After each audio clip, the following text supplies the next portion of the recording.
Students, जैसे अभी हमने बात की है इलेक्ट्रिक डाइपोल की, और इलेक्ट्रिक डाइपोल का हमें फील्ड ढूंढना है। तो सारी डिफाइन और मैथमेटिक्स हमने पिछली वीडियो में देख ली। अब मैं डेरिवेशन पार्ट में आता हूं।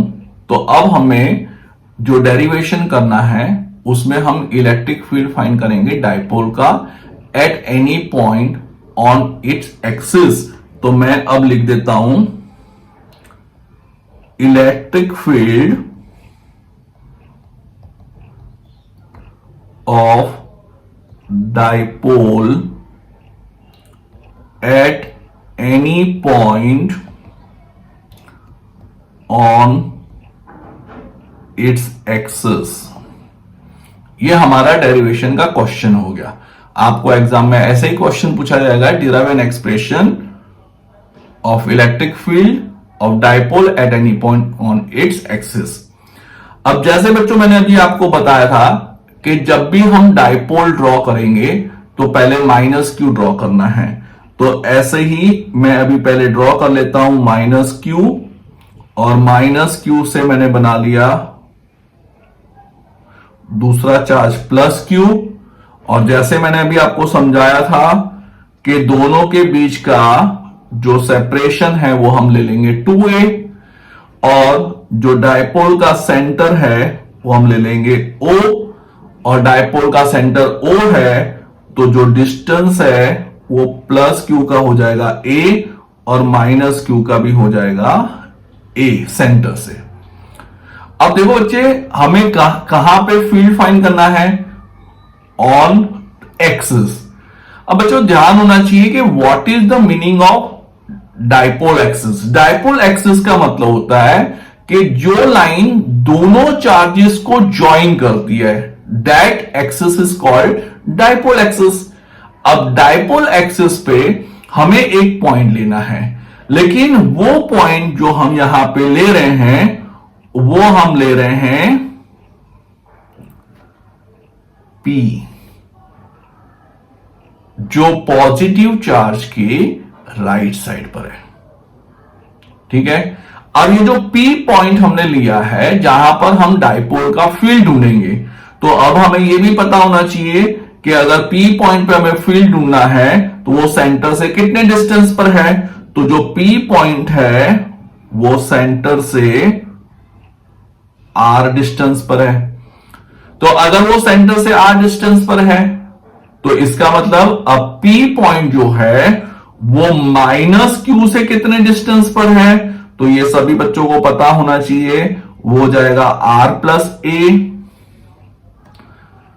और जो प्लस क्यू है वो P से कितने डिस्टेंस पर है, तो वो P से आ जाएगा R माइनस A डिस्टेंस। लेकिन बच्चों ड्यान दीजिए, मैंने आपको बताया था कि जब भी हमें डाइपोल का इलेक्ट्रिक फील्ड ढूंढना है तो हमें दो चीजें पता होनी चाहिए, electric field due two point charge का एक्सप्रेशन, और दूसरा पता होना चाहिए प्रिंसिपल ऑफ सुपरपोजिशन। तो अब देखिए P पे हमारे पास दो फील्ड होंगे, एक होगा प्लस क्यू का और एक होगा माइनस क्यू का। तो पॉजिटिव चार्ज का फील्ड आउटवर्ड होता है, तो इसलिए मैं यहां पर डायरेक्शन बना लेता हूं, और ये डायरेक्शन हो गई प्लस क्यू की। वो आउटवर्ड है, मतलब उसको मैंने बना दिया टूवर्ड्स राइट। और माइनस क्यू का फील्ड होता है इनवर्ड, ये हमने पिछली क्लास में भी डिस्कस किया था। तो उसको मैं बना देता हूं टूवर्ड्स लेफ्ट, और वहां लिख देता हूं electric field of minus Q. तो देखिए P पॉइंट पे हमारे पास दो इलेक्ट्रिक फील्ड हैं, और अब ये दोनों इलेक्ट्रिक फील्ड का जब हम वेक्टर सम करेंगे as per principle of superposition, तब हमें मिल जाएगा net field at point P। ठीक है। तो इसलिए अब देखिए बेटा, डेरिवेशन इजी कब हो जाता है? तो डेरिवेशन इजी कब होता है? जब हम उसको मैग्नीट्यूड के फॉर्म में लिखते हैं। ठीक है। तो इसीलिए सबसे पहले मैं यहां पर इलेक्ट्रिक फील्ड का सिर्फ क्या लिखूंगा? मैग्नीट्यूड। तो सबसे पहले मैं लिख देता हूं मैग्नीट्यूड ऑफ प्लस क्यू। तो जैसे मैंने आपको फॉर्मूला दी थी वो होता है K क्यू। अब मैं प्लस क्यू का इलेक्ट्रिक फील्ड लिख रहा हूं, तो प्लस क्यू और पी के बीच का डिस्टेंस कितना है, आर माइनस ए। तो यहां लिख दूंगा आर माइनस ए का होल स्क्वायर। और उसी तरह से मैं लिख लूंगा मैग्नीट्यूड किसका, माइनस क्यू का। मैं यहां पे सिर्फ मैग्नीट्यूड लिख रहा हूं, ठीक है। तो माइनस क्यू और प्लस के बीच का पी पॉइंट के बीच का डिस्टेंस कितना है, आर प्लस ए। तो इसलिए ये हो जाएगा के क्यू अपॉन आर प्लस ए का होल स्क्वायर। अब जब हमने मैग्नीट्यूड लिख दिया है तो हमें इजीली समझ में आ रहा है कि जो आर प्लस ए है वो ग्रेटर है। तो इसका मतलब क्या हो गया कि जो प्लस क्यू का मैग्नीट्यूड है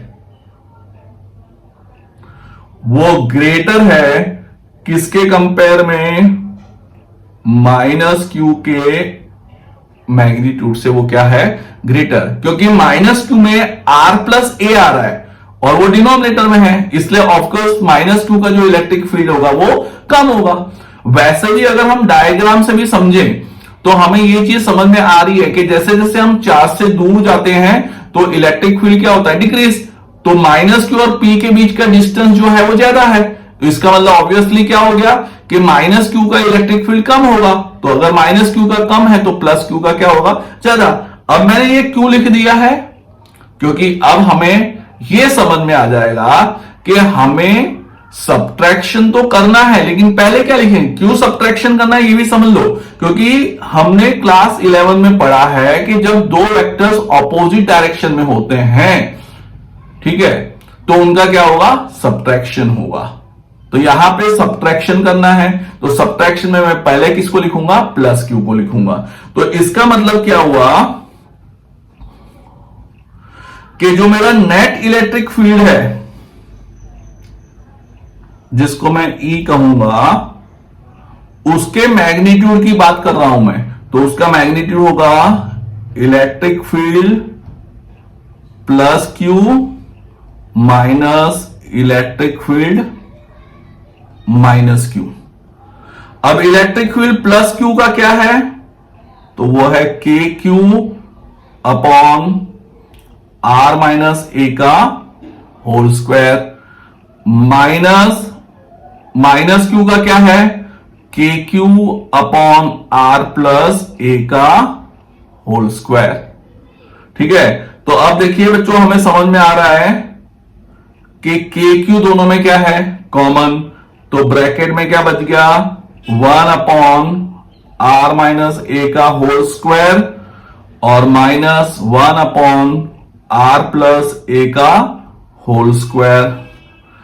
अब यहां पे बात आएगी एलसीएम की, तो एलसीएम बहुत ही इजी है, एक बार माइनस एक बार प्लस होता है तो क्या हो जाता है, R square minus A square, लेकिन दोनों दो बार है तो एलसीएम हो जाएगा R square minus A square का होल स्क्वायर। क्लियर, और क्रॉस मल्टीप्लिकेशन कर देते हैं तो R plus A whole square इधर आ गया माइनस आर माइनस ए का होल स्क्वायर। अब इसको अगर हम सिंप्लीफाई करते हैं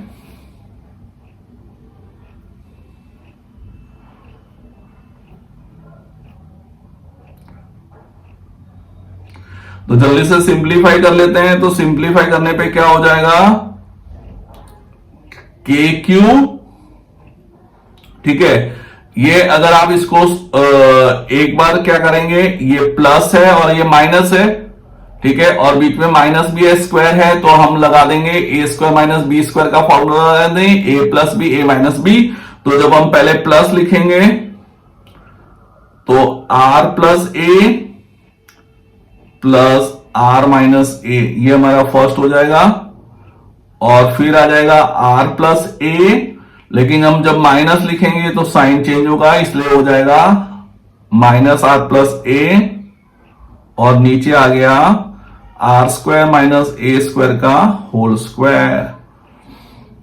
और बच्चों अगर आप इसको ध्यान से सिंप्लीफाई करोगे तो यहां पे प्लस ए और माइनस ए कट रहा है, यहां पे minus R plus R cut रहा है, तो आपके पास यहां पे मैं लिख रहा हूं क्या आ गया, यहां पे आ गया आपके पास electric field equal to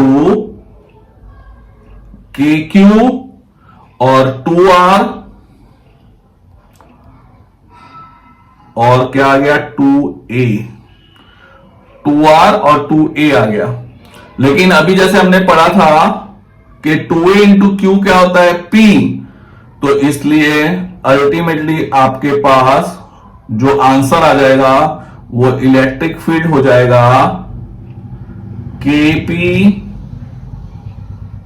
2R upon R square minus A square का होल स्क्वायर। तो इस तरह से हमने इलेक्ट्रिक फील्ड ढूंढ लिया कहां पे, at any point on the axis. लेकिन बच्चों इसको हम और सिंप्लीफाई कर सकते हैं। अगर हम स्मॉल डाइपोल ले रहे हैं तो स्मॉल डाइपोल के केस में जो A की वैल्यू होती है वो R से बहुत छोटी होती है। तो इसलिए अगर हम यहां पे स्मॉल डाइपोल की बात करें तो R बहुत ही बड़ा होगा A के कंपेयर में, तो हम A को इग्नोर कर देंगे और A को अगर इग्नोर कर देंगे तो हमारे पास आ जाएगा R⁴ और ऊपर एक R है तो R और R कट गया तो नीचे बच जाएगा R³। तो इसका मतलब हमारा जो फाइनल आंसर आएगा वो आ जाएगा K2P अपॉन R³। बच्चों मैं उम्मीद करता हूं कि आपको ये डेरिवेशन समझ में आ गया होगा। फिर से मैं एक चीज याद करवा दूं कि जब भी हम डायपोल का इलेक्ट्रिक फील्ड ढूंढते हैं तो हमें दो फॉर्मूले पता होनी चाहिए। एक तो प्रिंसिपल ऑफ सुपरपोजिशन हम कैसे अप्लाई करेंगे और दूसरा पता होना चाहिए कि electric field due two point charge का फॉर्मूला क्या है। Thank you, have a good day.